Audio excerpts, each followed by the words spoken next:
Мы были в этом году Усьмая, Аллах-Юне. И все очень удивляются, что Усьмая стала очень таким местом. Раньше казалось, туда трудно доехать, а тут 5 часов, говорят, едет в Якутске. Ну, да. Эта дорога, вот, знаешь, в 2002 году мы определяли план пятилетний для республики. Мы тогда, после выборов, после формирования нового правительства республики, решили о том, что необходимо вернуться к пятилетнему планированию.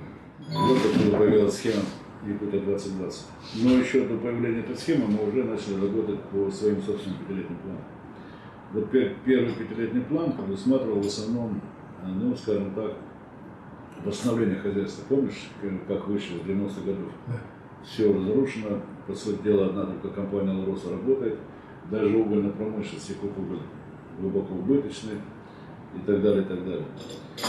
Надо было, восстановить основные базовые отрасли, привести их в порядок, восстановить систему жилищно-коммунального хозяйства, и так далее.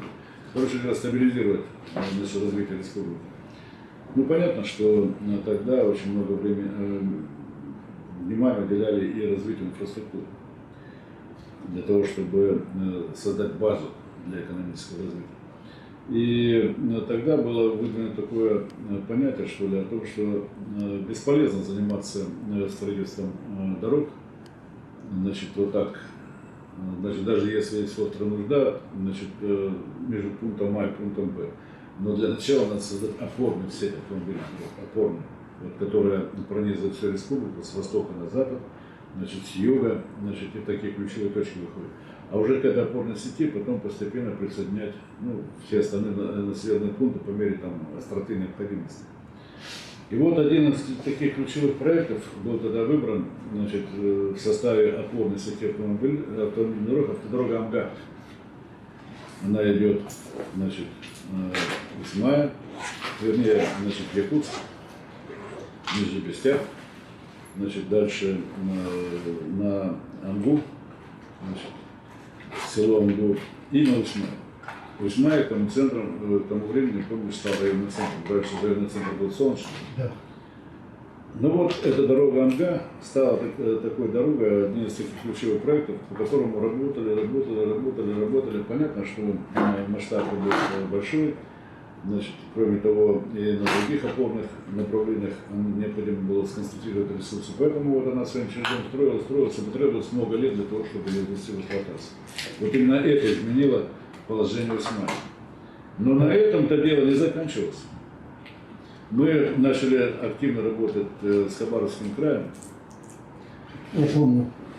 С Виктором Ивановичем Мишаевым мы встречались, и мы совместно выдвинули такой проект о том, что необходимо создать федеральную дорогу из Якутска на Аян. Да. Но это продолжение нашей автомобильной дороги Амга, которую надо было доводить до Аян. Да. Поскольку эта дорога связывала уже два субъекта федерации, раз. Кроме того, она давала выход к морю, два. То имелись все основания для того, чтобы придать ей статус федерального. Вот мы с ним начали этим заниматься. Но и это еще не конец. На самом деле, тогда мы с хабаровчанами, был такой продуман вопрос, что на первом этапе надо дойти до Аяна, а потом из Аяна повернуть в Хабаровский край непосредственно, и дойти до Комсомольска-на-Амуре. Потому что там, на самом деле, вдоль трассы БАМ была тоже автомобильная дорога. Она примерно шла как трасса БАМ. В районе Полина Цепенко и так далее. Вот туда надо было выйти. Через Чумяка. До Комсомольска-на-Амуре. Через Чумяка. Ага. Тогда республика, понятно, она получала бы выход к морю, раз, и прямой путь на Дальний Восток.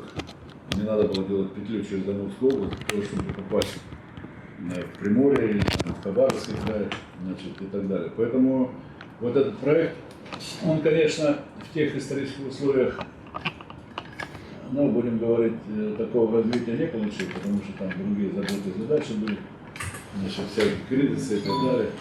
Но, в принципе, его надо реализовывать до конца.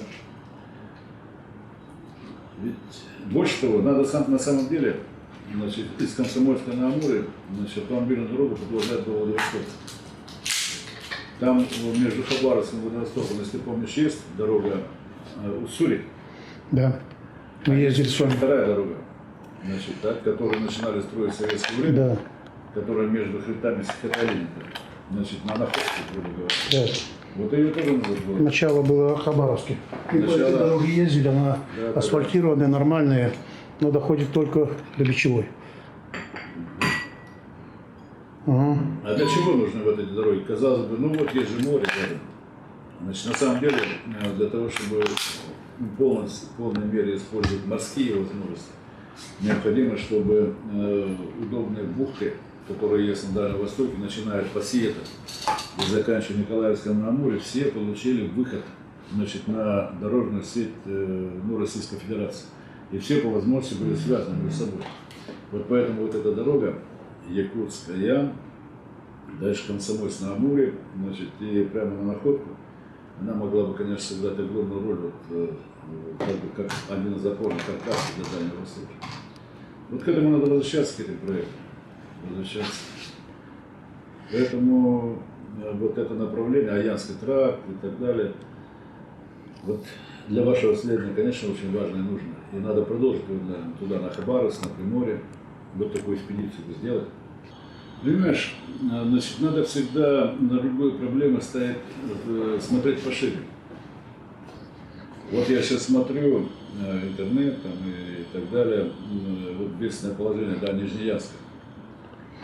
Значит, вот туда никакой транспорт не ходит, значит, речное какое-то суденышко еле-еле людей там перевозят. Значит, и когда оно вышло из строя, то вообще поселок оказался отрезанным и все остальное прочее. Вот в этой связи, смотрите, вот тот узел, там же ведь предстоит очень большое развитие. Значит, ну, всем нам известно, в Усть-Куге, значит, атомная электростанция будет строиться по линии Росатома. А для чего атомная электростанция? Значит, а вот она необходима для того, чтобы развивать там, во-первых, решать те проблемы с электроэнергией, которые сейчас там есть, удешевлять ее, сделать более надежной энергосистему для тех отдаленных поселков, значит, Апаянского района, Ульхянского района. Если удариться в историю вопросов, то на самом деле речь идет об освоении Эльгинского месторождения Да. углей. Да. С Эльгой история ведь довольно длинная. Значит, вообще говоря, геологические работы на Эльге велись еще в конце 80-х годов. А в 90-е годы они продолжились, несмотря на всю разработку в стране, в геологии и так далее. Этим занималась Южная экспедиция геологическая. Значит, так. И в конечном итоге месторождение было поставлено на баланс. Там, значит, 2 миллиарда тонн угля балансовых запасов, причем уголь очень такой, который пользуется большим спросом. На самом деле перспектива этого месторождения еще больше. Там прогнозные ресурсы до 5 миллиардов, а может быть и больше. Значит, конечно, уже тогда, в 90-е годы, впервые в республике вместе с Якутуглем, генеральным директором Якутугля тогда был Баулин Анатолий Васильевич, вот началось обсуждение, а что и как делать, работать по Эльге. И, конечно же, ключевой вопрос, прорабатывали схемы, значит, а как оттуда вывозить уголь. Ведь это не только учеты на куличках, это еще такое место, где нога человеческая особо не ступала. Там красивейшее озеро Такко, жемчужина, будем говорить, Дальнего Востока по красоте. Но это абсолютно был недоступный район. Кроме геологов, на вертолетах туда особо никто не попадал. Ну или по зимнику там что-то завозили для геологов и так далее. Вот как оттуда выйти? Ну, рассматривалось, конечно, несколько вариантов. И вот тогда нам казался наиболее перспективный вариант, если железная дорога будет построена из Эльги прямо на выход на море, Да. Охотское море. Да. Но мы тогда рассматривали, значит, конечной точкой Аян. Да. Аян. Ну, вы знаете о том, что, значит, вот нынешние владельцы этого месторождения, значит, они тоже первоначально на Аян хотели выйти. Ну, там не получилось согласовать этот вопрос, они там свернули на Чумикан, так? Значит, как бы, но трасса у нас по-другому проходила. Она проходила в основном по территории Якутии, выходя потом на Хабаровский край, между горными хребтами. Значит, а сейчас она в основном будет значит, из Эльги и в основном пойдет по территории Амурской области, Хабаровского края. Почему я считаю этот вариант более оптимальным? Ну, не только из такого местничества, да, вот Якутия и так далее, а потому что мы предполагали и предполагаем, значит, что и для этого есть основания, что вот на таком пути, о котором я говорю, мы встретим еще много разных месторождений, разных полезных ископаемых. И поэтому эта железная дорога могла служить одновременно для многих целей. А кроме того, по мере развития событий мы думали о том, что железная дорога должна оттуда, из Эльги, прийти и в Нерюнгри. Больше того, если так посмотреть на геологической карте, то уже сегодня видно, что между Нерюнгри и Эльгой, вот, по предполагаемой трассе железной дороги, значит, уже сейчас выявляется очень перспективная на уголь площадь. А там еще есть и другие полезные ископаемые, например, железная руда, значит, редкоземельные элементы и так далее, и так далее. Но жизнь распорядилась по-другому. Вы знаете о том, что в конечном итоге получилось так, что мы в 2007 году заложили железную дорогу Улак-Эльга. Самый прямой путь для выхода на Байкало-Амурскую магистраль. Да. Значит, так, Улак-Эльга. Это тогда другого возможности по деньгам не было. И это сыграло свою, значит, очень такую позитивную роль. Другой вопрос, что теперь уже провозных мощностей Байкало-Амурской магистрали не хватает для вывоза угля на восток. Да. Значит, и поэтому логично стал вопрос о том, что надо строить параллельную магистраль. Значит, ну вот сам по себе факт о том, что стройка начинается, я воспринимаю как чрезвычайно положительно. Что касается трассы, то я считал бы, что она должна пройти несколько севернее. Но это, как говорится, детали частности. Имеется в виду Чумикам, сам выбор порта, вы как считаете? Ну, я всегда считал, что порт более целесообразно разместить на Аяне. Да. На Аяне с точки зрения подходов к самой бухте, с точки зрения глубины, Да. значит, с точки зрения, значит, ну и как бы теперь это свяжите с планом нашей автомобильной дороги, значит, Якутск, Усмая, Аян, ну и так далее. То есть Аян стал бы такой ключевой точкой, входной точкой, значит, для наших операций в Азиатско-Тихоокеанском регионе. Если туда пришла железная дорога, туда, через Аян, можно было в Россию доставлять разные грузы, в том числе на Якутск по автомобильной дороге. Да. А с другой стороны, оттуда выход на нашей продукции. Ну, жизнь вот так распорядилась. И дальше в Якутск, через мост Якутск, Да, да. третий выход в океан. Ну, на самом деле, вы, может быть, знаете о том, что я неоднократно выступал в средствах массовой информации уже на протяжении не меньше 10 лет. О том, что ключевая проблема Российской Федерации заключается в том, что наша страна не имеет до конца завершенной сетки магистральных железных и автомобильных дорог, магистральных, к которым потом можно подключаться, присоединяться и так далее, которые бы как обручем связали всю страну. Вот между Востоком и Западом нашей страны, по сути дела, существует одна единственная магистраль. Транссибирская магистраль железнодорожная. Да. Значит, так. Иногда говорят, ну вот у нас есть вторая магистраль, это БАМ. На самом деле БАМ надо всегда рассматривать как ветку Транссибирской магистрали. Ее трудно рассматривать как самостоятельную дорогу. Почему? Потому что в Тайшете она сходится с Транссибом, и дальше на запад опять одна нитка пошла. Угу. Вот помните, было наводнение в Иркутской области, в Тулуне? В Тулуне было, да. Размыло мост, да, значит, на автомобильной дороге и так далее, и так далее. Тайше чуть-чуть севернее Тулуна. И вот автомобильное движение между западом и востоком страны прервалось, потому что другого пути нет. Вот этот московский тракт, значит, наша знаменитая автомобильная дорога, значит, на несколько дней прервалось полностью автомобильное сообщение.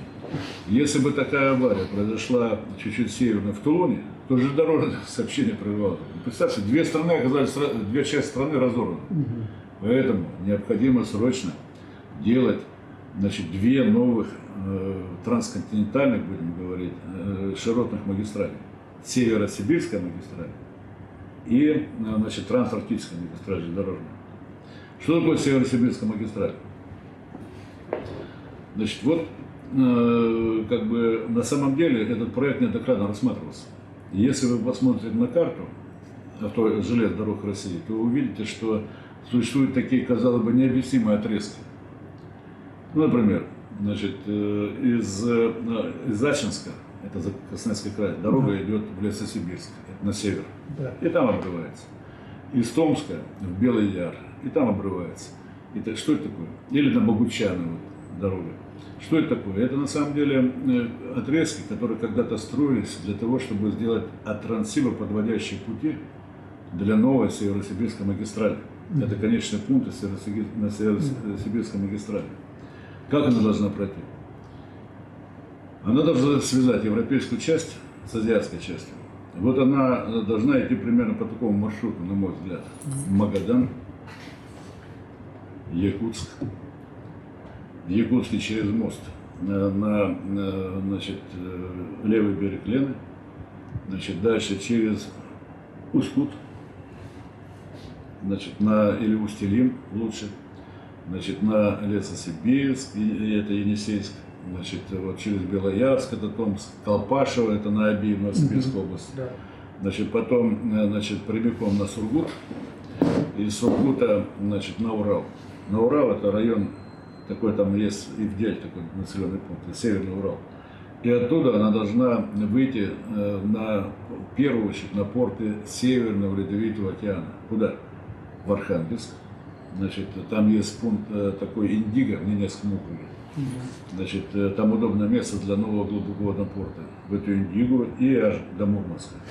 Ну и ответвление, допустим, на Санкт-Петербург и все остальное прочее. Мы должны связать этой дорогой параллельно Транссибу, значит, как бы всю Россию. Мы должны при помощи этой дороги связать главные наши порты на Ледовитом океане с портами на Тихом океане.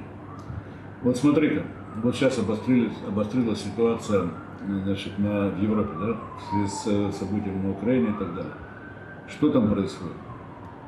Эстония и прибалтийские страны выступают с такой идеей о том, что Балтийское море – это внутреннее море НАТО, и надо заблокировать выход России, значит, из Финского залива и в Финский залив. И для этого у них есть все возможности. Значит, так. И Финский залив можно перекрыть, и дальше проливы Категат и Скагерак, которые находятся в Дании, которые горлышко создают. Это Финское море, то есть Балтийское море для нас это может в любой момент оказаться запертым морем. Черное море, значит, оно тоже через Босфор до Данилы в любой момент может быть перекрыто, тем более, что там находятся вокруг все страны НАТО. Значит, ни торгово-экономических связей, ни военных. А, значит, как осуществлять перевозку грузов, маневры и так далее из Азии в Европу, и в том числе, значит, оборонных и все остальное прочее. Вот надо связывать порты Северного Ледовитого океана, которые находятся на западе страны. А порт там хороший, Мурманск, отличный порт. Новоархангельск, это еще советский проект. В Индиге царь еще собирался строить, значит, большой порт, потому что там очень большие глубины на берегу Северного Ледовитого океана, до 60 метров. С Тихим океаном всю страну как обруч. Ну и вторая Транссибирская магистраль, она, контур ее появляется. Помните знаменитая Северная железнодорожная магистраль, песня-то по тундре, по широкой дороге. Значит, она идет, значит, на Лабытнанги. Это на берегу реки Оби возле Салихарда. Там делается мост сейчас. Она будет идти на Салихард, потом на Дым и потом до станции Карачаево. Вот такой путь сейчас делается, это называется Северный широтный ход. Он делается в основном для газовой промышленности, для того, чтобы поддержать новые проекты газовой России на Ямале, будущие проекты на Гайданском полуострове и так далее.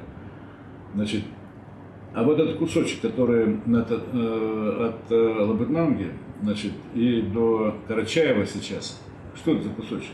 Это половина знаменитого 501-го сталинского проекта. Помните, дорога строилась значит, грубо говоря, на риск. Ну, через Игарку. На Салихарде был, до Динку. все есть. Да. Вот этот проект надо дальше восстанавливать. А потом его поворачивать прямо через Таймыр, значит, на Якутию и, значит, на Чукотку. Через Жиганск. Возможно, через Жиганск, да. Возможно, через Жиганск. Да, был через Жиганск. Вот. И так далее. Вот эти дороги, они как обруч страну должны связать. А между ними, конечно, появятся, ну, такие вот соединяющие линии. Вот типа, знаете, как вот тогда наша АЯМ превратится в соединяющую линию между Транссибом и Северо-Сибирской магистралью.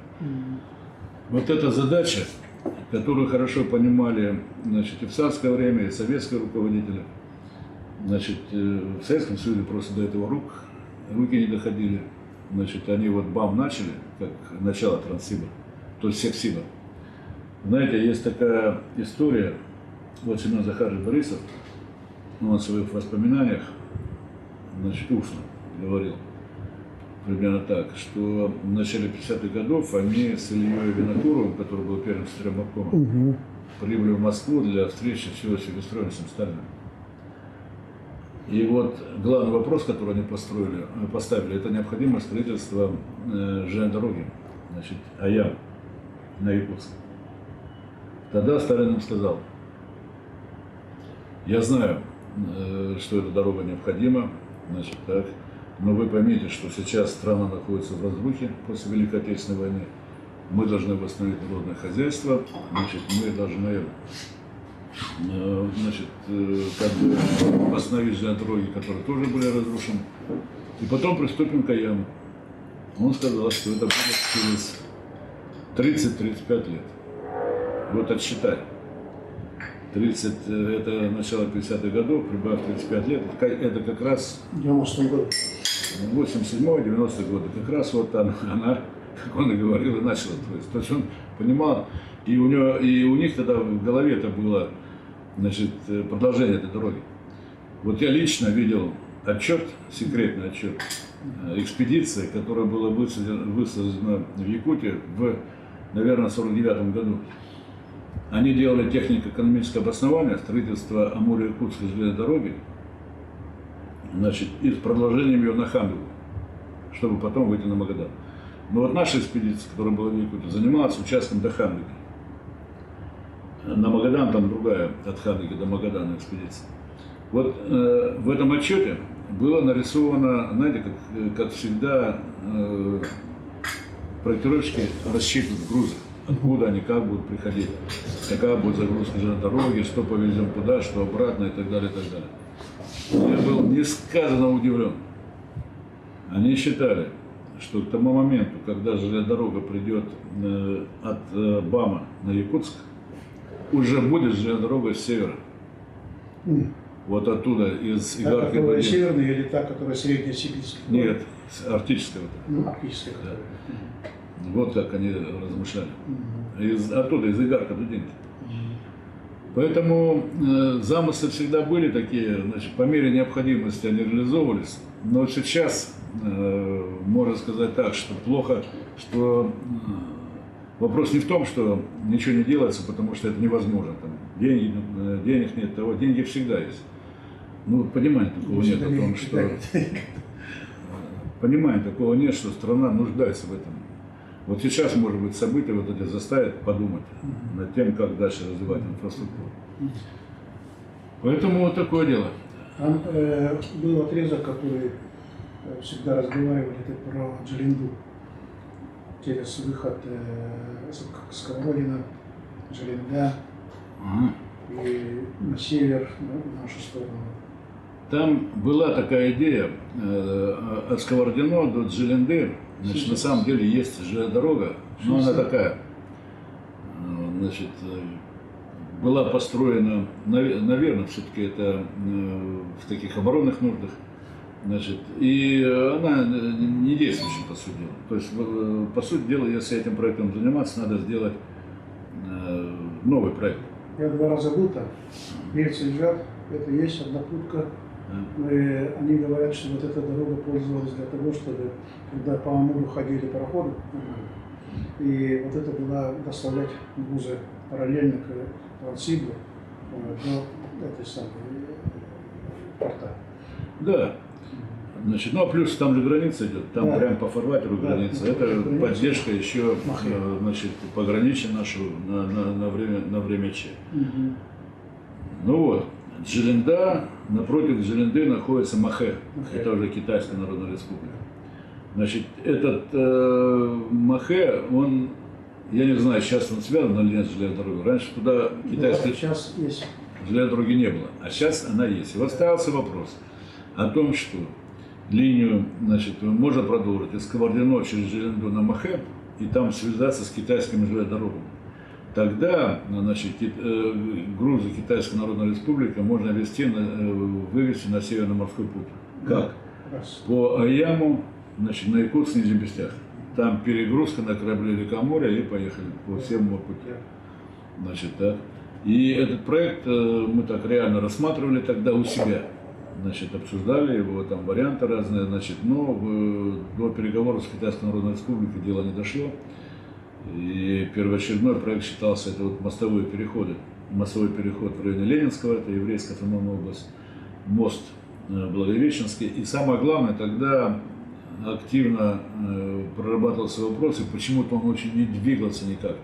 Это железнодорожные переходы Приморье-1, Приморье-2. Значит, выход из Китая через Приморье на Транссиб. И вот этому все внимание было. Так? И этот проект, как бы, он был принят сведением Минтрансом, но отложен.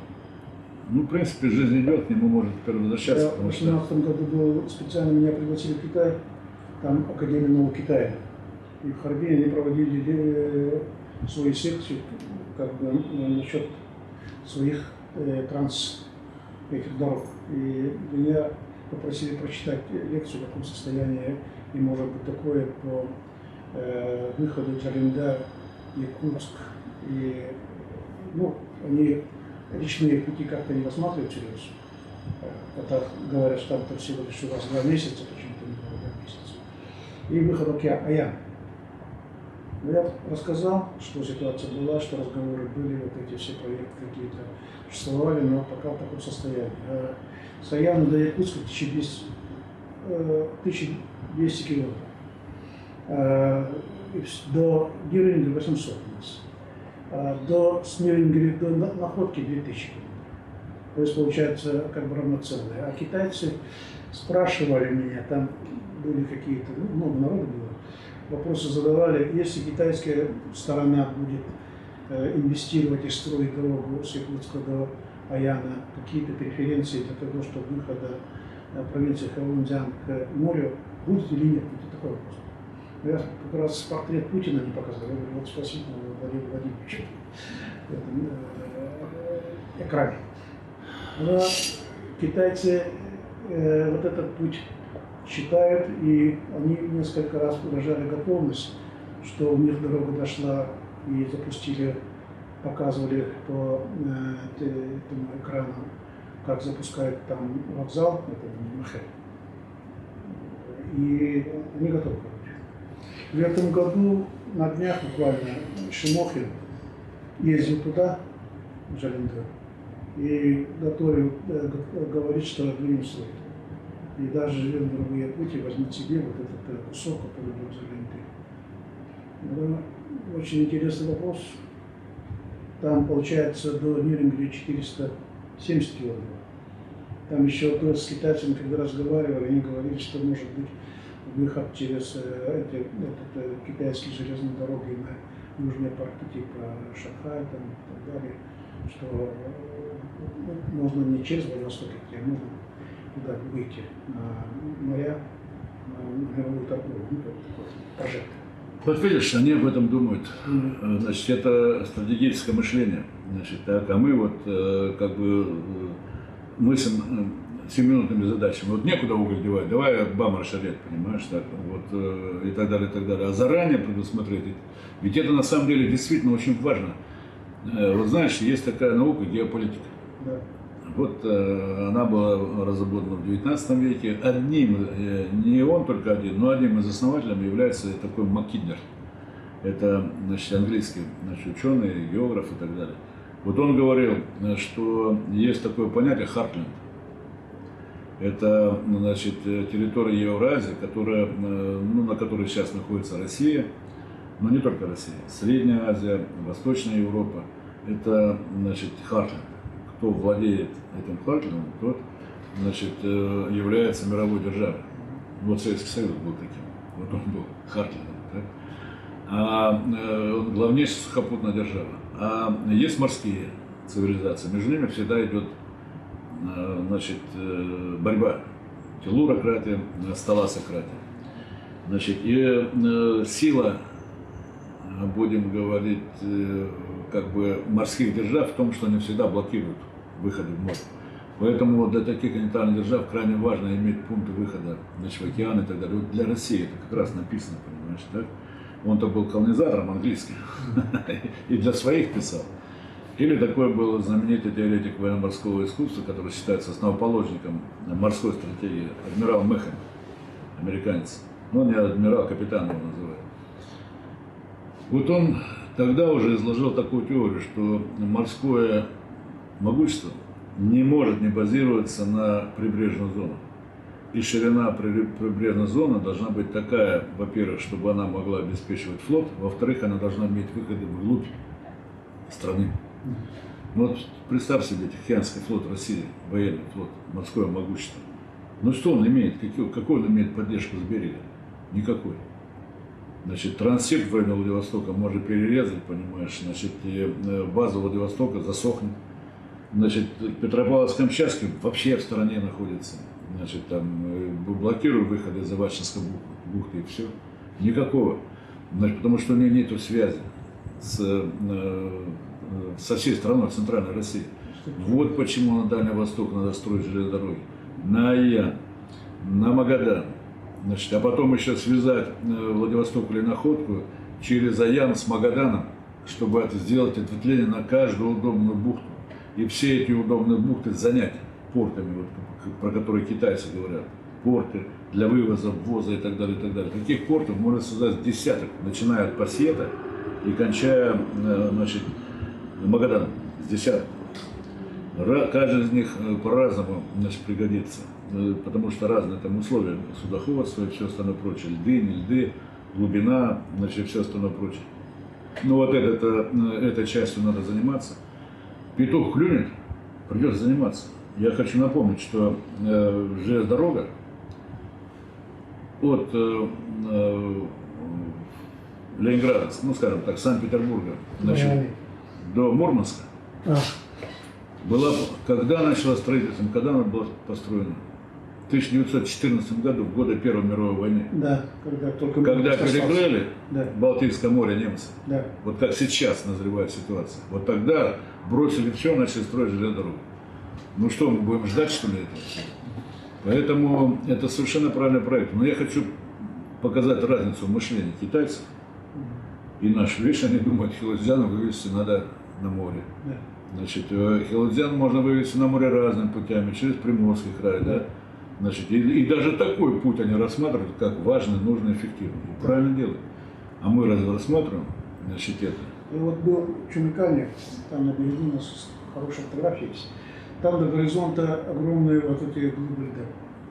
Они говорят, что в связи с тем, что очень высокие приливы, 8 до 12 метров буквально, самые неблагоприятные вот эти все самые явления, и глубины очень маленькие, 5 метров, 3 метра, 5 метров самое глубокое место. В Чумикане так такового порта нет, там суда подходят лихтерами, там чем-нибудь, перевозка занимается на место, где вот это доставить. И я вот гидроморфологами дружу в Владивостоке, там Бравко Петр Федорович, он самый лучший профессор. Он говорит, самое дурное место для морских перевозок это Чумика, всему Охотскому морю. Там есть татарское течение, которое забывает льдами то место. И во-вторых, эти глубины, и в-третьих, то, что там это льды. Это все забивается, и самая маленькая навигация. И поэтому, когда мы с ним разговаривали, когда вот это пошел разговор, Абдалян идет на Чумикан строить, я говорю, как это? Это невозможно строить. А в то же время он дает такое, это самое, буквально мне от руки написал, я храню его, самые лучшие условия для порта – это Аян. Конечно, Аян. Но когда вот вы говорите насчет Магадана, ну, может быть, там стоило бы для начала вот именно идти в Аян? Ну, это два одинаковых проекта. Да. Значит, вернее, смотри-ка, на Аян это проект, который связан непосредственно с интересами компании, значит, и так далее, и так далее. Вот выход на Аян. Значит, потому что в этом направлении главная магистраль это Байкало-Амурская магистраль с точки зрения государства. Значит, на Магадан надо вести железную дорогу из Якутска, независимо от интересов разных компаний. Эта дорога должна быть стратегического назначения для общегосударственных целей. Сама по себе, я в скобках скажу, она быстро окупится, потому что в 2000-е годы, в первом десятилетии 2000-х годов, мы с губернатором Магаданской области Николаем Николаевичем Дудовым поставили вопрос федеральному правительству, что на самом деле как бы золотая промышленность, она исчерпывает себя. Потому что крупных запасов золота нет для создания горно-обогатительных комбинатов и таких подобных нашей Нежданинки, или вот у них Наталка, этот знаменитый проект, да? Там работают крупные компании, а все остальное это остались россыпи. Но тем не менее перспективы хорошие. И тогда по нашему совместному обращению, и в 2005 году президент Владимир Владимирович Путин проводил в Магадане специальное совещание по золоту, мы там эту тему обсуждали активно. Были выделены большие деньги на геологоразведочные работы. И в результате была выделена так называемая Яно-Колымская металлогеническая группа, в которой, значит, выявлены отличные перспективы на золото и на серебро. Значит, ну и редкоземельные элементы. Подписывали золотоносную провинцию. Да, ну она вот по науке там называется Яно-Колымская металлогеническая провинция. Почему металлогеническая? Потому что там кроме золота и серебра они еще выявили перспективные возможности по редкоземельным и другим элементам. То есть они как бы делали комплекс на северной территории. Вот приход железной дороги раз, и линия электропередач из Якутии на Магадан, 2 магистральные, значит, дают все возможности для развития там крупных промышленных узлов. Поэтому она и в этом отношении себя окупится. А кроме того, надо иметь в виду, что вот сейчас как-то разговоры ушли на задний план, но ведь в свое время начинались и считалось очень перспективным на нефть и газ шельф Охотского моря, в том числе в районе Магадана. На нефть и газ. На нефть и газ. Да. Ну, это то, что на Сахалине добывают. Продолжение. Да, продолжение шельфа Охотского моря. Да? Это раз, значит, а кроме того, как бы существует рыбная промышленность.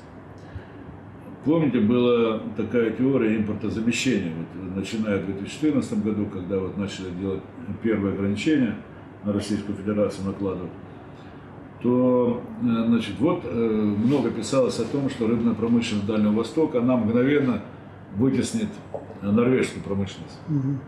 Вытеснила? Нет. И близко не вытеснила. Значит, до сих пор рыбная промышленность России находится в таком примитивном состоянии. Значит, вот они в море ловят, рыбу перегружают на корейские и японские суда, и там прям продают, конечно. Ну, конечно, сейчас более-менее там порядком занимается, контролем, чтобы платили пошлины и все остальное прочее. Но почему она не уходит на Российскую Федерацию? Почему? Да потому что нету приемных мощностей. Холодильников. И нету специальной системы транспорта. Рефрижераторы, которые бы как челноки ходили. Ну, например, вот на Дальнем Востоке сейчас порядка 100 тысяч тонн мощности холодильных для приема рыбы. А только в одном южнокорейском порту Пусан 1 миллион тонн. Да. Миллион. Вот, пожалуйста, Охотское море одно из самых богатых на планете рыбы. Значит, Магадан и поехали, значит, на Якутию и дальше на всю страну завози эту рыбу, понимаешь, там. Ну и другие вещи. Оборона, значит, флот Тихоокеанский. Я с вашей подачи был на совещании, когда первый раз по спредам был, военные были, и по доверенности там был. Сергей Иванов был, будучи министром обороны. Там выступали по вопросам портов. Моряки были. И какой-то капитан Ранга выступал насчет Дальнего Востока, что там присутствие Лапируса тоже он охватил. И говорит, кровь из носу нам нужен типа Яна. Что? Баяне? Ну правильно, смотри. Он говорил, что у нас никто чуть даже без заварухи закроет Цусиму, закроет Лапирусу, зачем нам Дальний Восток в этом случае. Правильно? Да. А если говорить вот Охотское море, имеется в виду Аян, имеет такую структуру, что там у нас 2 или 3, говорил, пролива Курильского, которые нырнули, и никто не видит. Или прошли, и никто не заметил. И он буквально говорил, что это нужен как воздух сегодня. Вот 2005 или 2004 год. Конечно же нужно. Ну вот представь себе, Петропавловск-Камчатск, главная наша база. Ну выход из Аварческой бухты перекрыл, и дело конец. Раньше как было? Раньше, когда наши подводные лодки стратегические выходили на дежурство из Петропавловска с ядерным оружием бортом, их там уже ждали американцы и, значит, пристраивались, и следом за ними шли. Вот так вот было. Значит, так. Ну и сейчас, конечно, техника изменилась и все остальное прочее, но это уязвимое, значит, место вот с этой точки зрения. Оно единственное не имеет ни с чем никакой связи. А, значит, дальше Курилы. Вот помнишь, такие были разговоры насчет этих Курил? Да совсем недавно. Значит, чуть ли не мы сдавать их собирались. Да. Всякие разные там абы, понимаешь, значит, там Путин, эти бесконечные встречи, там совместная деятельность и так далее, и так далее. Значит, и такое ползучее проникновение японцев туда. Это глубочайшая ошибка. Курилы имеют двойное значение. Это защита от входа в южную часть Японского моря и в Охотское море иностранных, значит, военных судов, подводных лодок и все остальное прочее, потому что ты эти проливы контролируешь. Это защита. А с другой стороны, значит, вот атомные подводные лодки, ракетоносцы, значит, они действительно могут выйти через эти проливы Екатерины и так далее, это на юге Курил, и выйти, значит, прямо в океан, никто там нигде не обнаружит исчез вещей. А с третьей стороны, атомные подводные лодки, ракетоносцы, могут зайти в Охотское море и оттуда наносить свои удары. И они защищены Курильскими островами от ударных противокорабельных группировок Соединенных Штатов Америки. Но если они туда вошли, где им потом обслуживаться, базироваться? Ну вот, Магадан и Аян, потому что Владивосток, ты совершенно верно, значит, перекрыт Сусемский пролив, и делу конец. И, значит, пролив между Сахалином и, значит, и, ну, пролив Лаперуза и Хоккайдо. Вот почему, помнишь Первую мировую войну, почему мы проиграли Первую мировую войну? Вернее, не Первую мировую, а русско-японскую 1905 года, 1903-1905 год. Значит, у нас там на Дальнем Востоке, ну, практически не было сил. Значит, и надо было осуществить переброску сил. Значит, тогда железная дорога, Транссиб, значит, еще не был до конца создан. Значит, были проблемы в районе Байкала и так далее, и так далее. Вот тогда впервые русские инженеры, значит, сделали по льду Байкала временные железную дорогу. И это позволило в конечном итоге перебросить в Манчжурию огромные сухопутные силы. К 1905 году мы уже имели там большое превосходство над японцами, и в принципе дело шло к поражению японскому. Но, значит, военно-морской флот, эскадра Рождественского адмирала, вышла, значит, из Санкт-Петербурга и двинулась на Дальний Восток. И они потерпели поражение при Цусиме. Да. Почему они там потерпели поражение? Да потому что они входили в это узкое горло, где уже ждал их адмирал Тога, который как в тире, понимаешь, их там перестрелял всех. И некуда деться. Значит, другого пути, значит, не было, потому что другой путь опять вокруг через Японию, конечно, и так далее. Вот и все.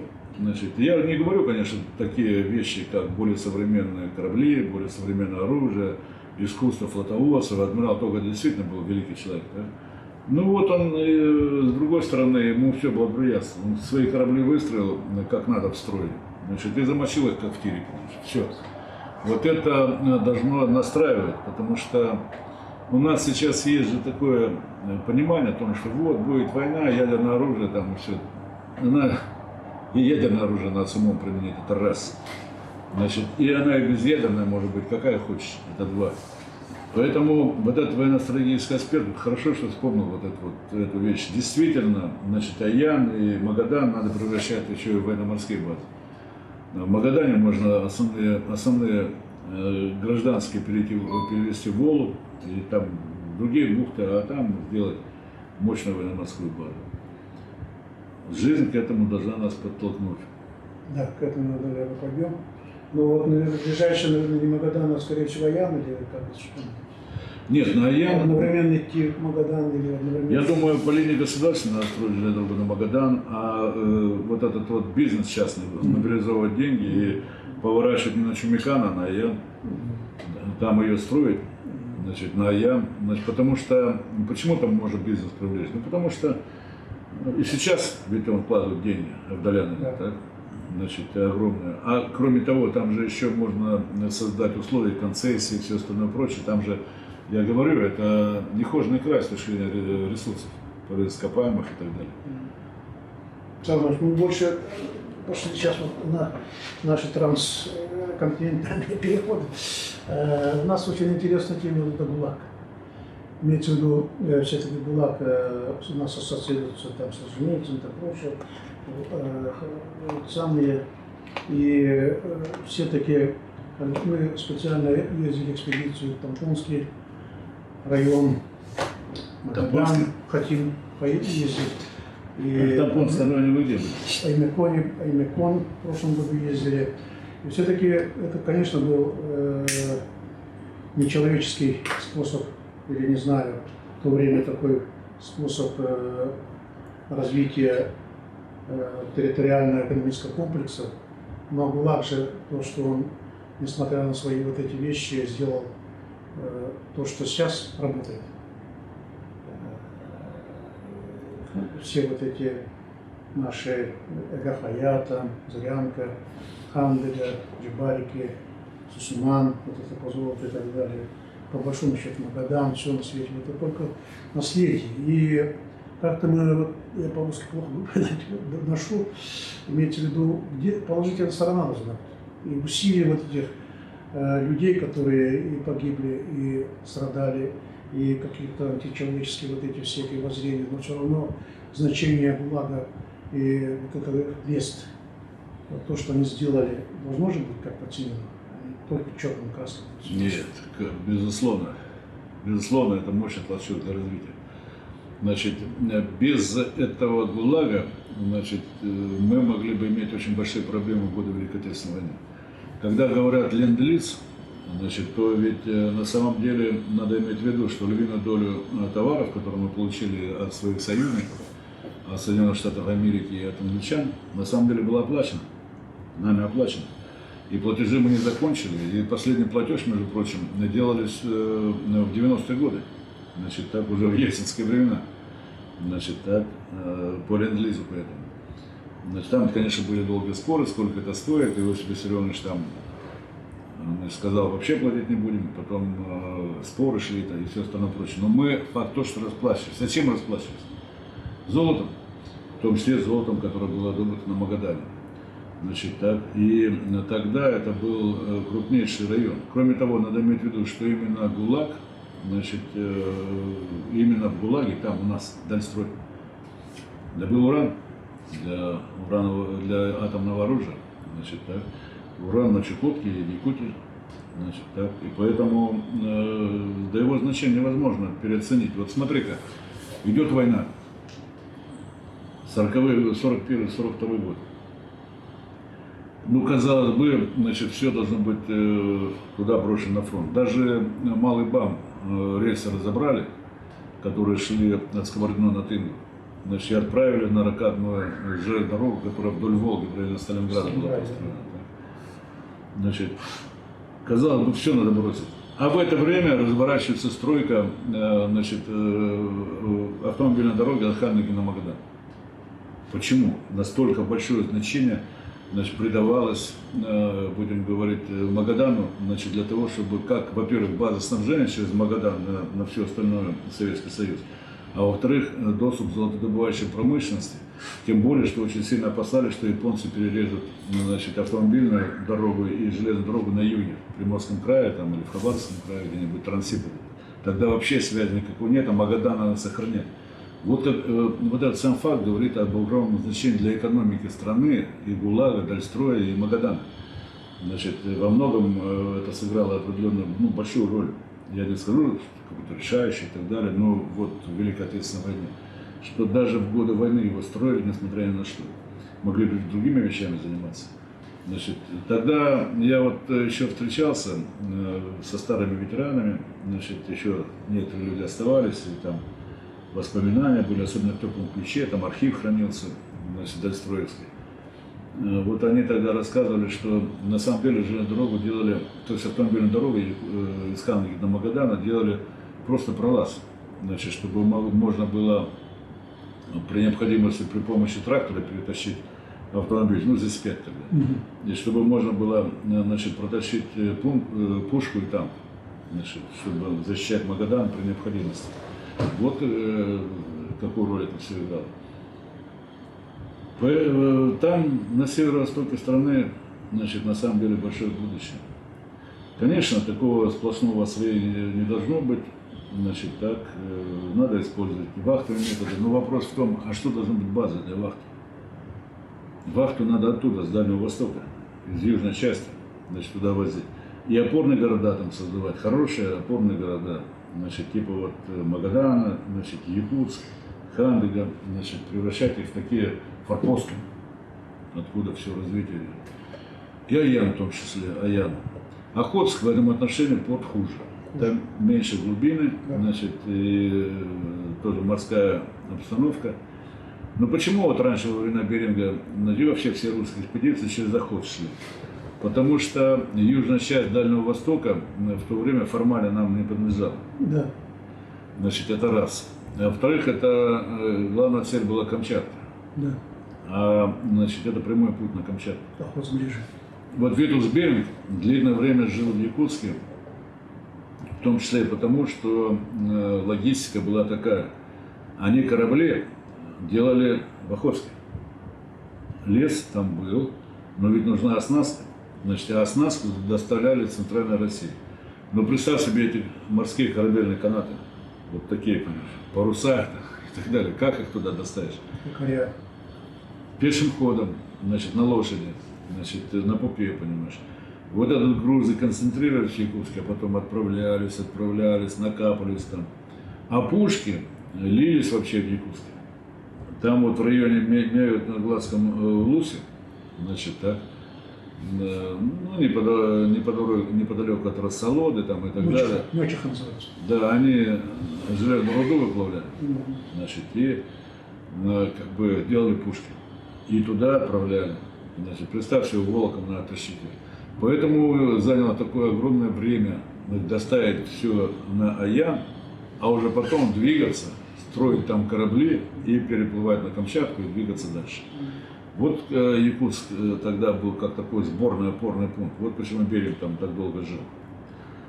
Значит, это такие дела. Логистика была такая.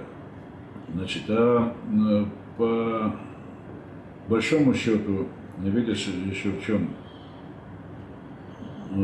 как бы смысл.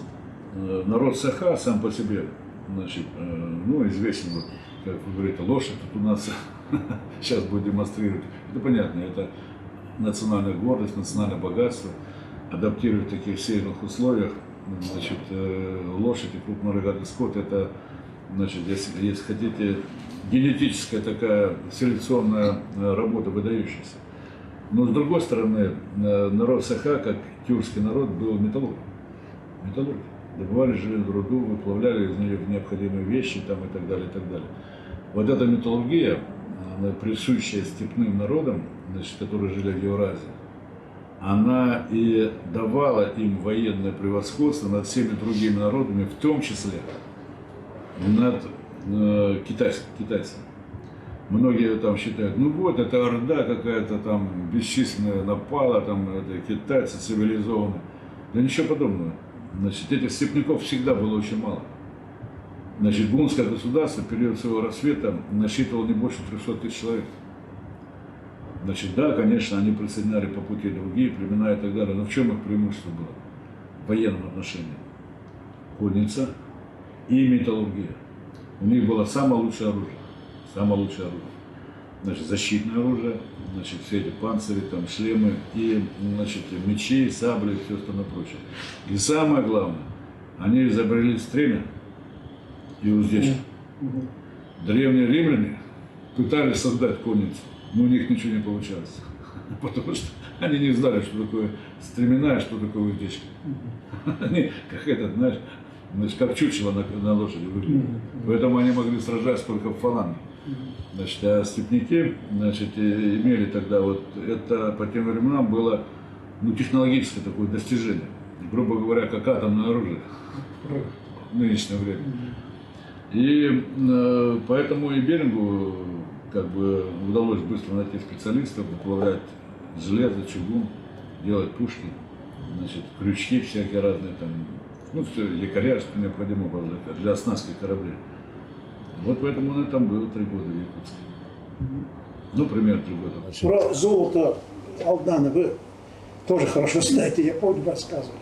Этот вот сейчас генеральный директор Талдан Золото, это очень хороший мужик. С ним можно. Ну вот это от Поля Золота, он генеральный директор Алдан Золото. Ну, поле золота были. Там у них, они нам показали вот этот участок Уранахи, как Марсел. И показали вот эту обогатительную фабрику в Будинском. Ну, такие вещи. Мы сделали очень хорошую передачу. Поэтому для нас и книгу сделали большую. Он... И поэтому для нас очень интересно, как это было, перипетии такие. И музей, хотя материалы есть, но не все же так музей. Там очень интересно вот там насчет, особенно первые времена, как было, там хищники. Ну, там в те годы вообще бандитизм был полный. Там несколько тысяч человек нелегально там добывали, продавали там и за границу, и туда, и сюда, и китайские эти были. Да, значит, там чего только не было. Там пришлось очень долго бороться со всем этим. Первый отряд, который отправили с Якутска, был полностью истреблен красноармейцев. Якутский ревком же сначала занимался этим. Значит, потом Совмин, ну, Совет народных комиссаров, он активно золотом занимался, он считал это очень важным, понимаешь, значит, и вот они там все это боролись за порядок, за дисциплину там и так далее, пока не наладили все это. Ну, мы были вот поле золота, нам, я бывал в таких, так, хороший порядок, хороший... Не, я говорю, там очень хороший генеральный директор, очень хороший. Носков. Вы, наверное, с ним не встречались? Он вообще... Алмазом. Ну, Самое начало, сейчас опять на днях было какие-то вот эти пометки насчет того, что не те люди, которые сейчас пишут, нашли вот это дело. да, понимаешь, значит, вот эти геологи, это самый такой интеллектуальный народ, геологи. Значит, как бы они, значит, наиболее развиты. Значит, это Владимир Петрович Дюкарев говорит мне, как ты с ними разговариваешь? Я, говорит, у меня голова идет к палеозой, мезозой, ерунду всякую, короче. Я говорю, ты возьми учебник для техников, прочитай, блядь, и будешь на уровне с ними. Это с одной стороны. С другой стороны, они же такие, как сказать, одиночки. Значит, и вот когда как бы открытия были сделаны, значит, алмазные, уже тогда начались проблемы большие. Ты помнишь же, что как бы Лариса Попугаева, она была от Ленинграда, а Нюрнбергская экспедиция, значит, ну, обеспечивала ее работу. Они ее заставили перейти в Нюрнбергскую экспедицию, присвоить эти открытия Нюрнбергской экспедиции. У нее там в этом связи она вступила в конфликт, ну, невынужденный, со всеми этими учеными ленинградскими. Они ее обвиняли в предательстве. Там, в общем, с самого начала там трагедия была. А уж потом, когда, значит, начала развиваться алмазная промышленность, там они все, кажется, значит, знаменитые геологи, там, Наталья Кин, понимаешь, значит, или Наталья Сарсавских, Нина Кин, там, и Хабардин еще был жив, там, и все остальные начали, понимаешь, каждый, это я нашел, это там, мы, там, то, да все, понимаешь, в общем, там сейчас этих, значит, великих деятелей пруд-пруди, и каждый говорит, что это он. Все они внесли огромный вклад. Все они внесли, но, значит, теперь они между собой там друг на друга пишут, да он такой, он сякой. Когда мы выпускали, когда был президентом Малроса, мы задумали и начали выпускать серию книг таких, «Библиотека алмазника». Ну, самая первая книга была Лев Леонидович Солдатов, еще был жив, один из генеральных директоров Героев труда, мы с ним сделали книгу. потом другие люди наделали. И вот когда там писали уже геологи, значит, и когда историю писали, вот Степанов есть такой, самые лучшие книги по алмазам написал Степанов. Это у нас Александр Николаевич Степанов, еще в Советском Союзе, он якут, значит, так, он работал там в Якут-Алмазе, а потом в Москве занимал высокие должности в Минсветмете. И его сын, значит, отличные книги писал про историю алмазной промышленности и так далее. И даже я тогда говорил, вот прежде чем будете печатать, все мне принесите, я буду читать это. Разделы геологов. И вообще, когда геологи вам принесут какую-то книгу, сразу мне, чтобы я следил, чтобы они друг на друга там не поливали, понимаешь, грязью. Так что дело такое. Ну, а все равно тема, наверное, достойная, я не знаю. Сейчас как-то алмазы на задний план ушли. Ну, и сама компания как-то... Раньше она действительно была республиканская. Жизнью республики жила, а сейчас она там слопнулась. Сами по себе что-то там варят. И у них там, в общем, такое дело. Кстати, я сейчас не знаю, значит, как дело обстоит, но ведь лагерей как таковых, их почти не осталось. Их же снесли. Значит, и самое интересное, вот мне рассказывали, что в 1956 году прошел 20-й съезд.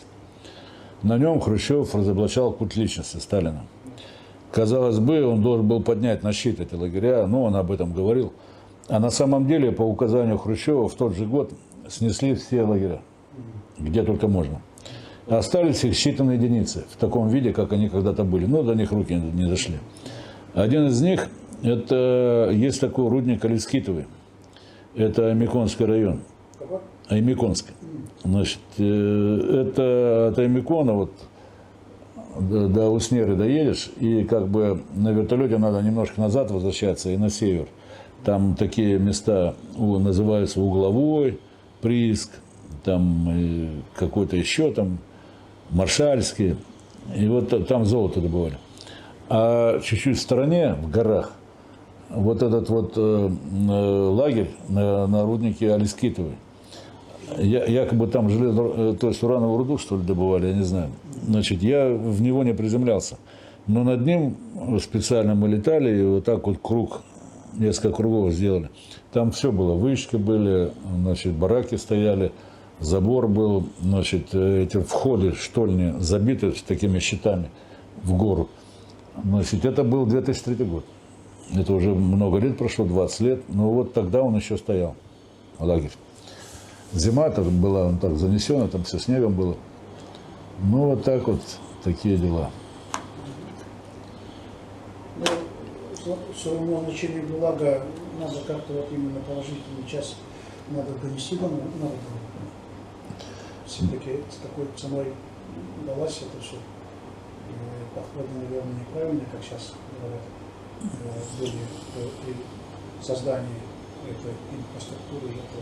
Нет, ну значение это, я вот коротко рассказал, это огромное значение было для экономики нашей страны и для обороноспособности. Я был, ну, Хасанский район, значит, Краскино поселок. Я там был на военных сборах 3 месяца. Это прямо граница.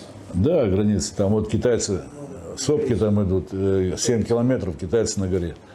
Граница. И они, и Корея рядом. Значит, там в те годы обострения же было отношения с китайцами. Они на 1 мая, на 7 ноября самолет вылетает и листовки сбрасывает. Значит, там, да, его не успевает с ним ничего сделать, понимаешь, так. Потому что раз из-за горы, значит, и вот именно это, как бы, низколетящие цели, противоракетная оборона, ну, такая автоматическая противовоздушная оборона не срабатывает, и тогда вернули на вооружение очень хорошо себя зарекомендовавшие пушки, такое С-60 комплекс сделали, 6 пушек зенитных, зенитки, обычно зенитки, они могут вручную наводиться, значит, или могут при помощи радиолокационной станции из Конго 6 штук в одну штуку бьют. Значит, это были военные, это было с Великой Отечественной войны, значит, ну, конечно, усовершенствовано все, но они во Вьетнаме показали себя очень хорошо. При помощи их сбивали вьетнамцы эти фантомы тогда вручную прям наводили, без всякой этой электроники. Нет, есть много интересных вещей. В Тиксе же старый нефтеперерабатывающий завод, я не знаю, сохранился или нет, но мое бытность еще был американский. Ну, где асфальт Нефтеперерабатывающий такой красивая башня, там, знаешь, такая необычная, там еще немножко на окраине Тикси. Тикси был, но это тоже как бы не интересовался. Была скважина на мысе Нордвик, это Анабар, который еще Папанин забурил, скважину. Они нефть там добывали. Ну, для своих нужд, для котельно-печного топлива, для Севморпути. Николай Егорович Андросов, покойный, глава администрации, мужик такой мудрый, хитрый, вот таких людей бы побольше. Он когда не успевал топливо завести, значит, ну, на Ерунхаю там, или с Земиком и так далее, он посылал такой санный отряд какой-то туда, к этой скважине, и они там брали нефть и топили нефтью. А сейчас там эта территория Роснефти принадлежит. Она, у них лицензия такая, что мы с Нордвик это наш, а там река Хатанга дальше течет, это уже территория, значит, Таймырского округа. Красноярский край, да, и у него лицензия и там, и сям. И там он какой-то большой промысел делает по добыче нефти. Роснефть. Много интересных вещей.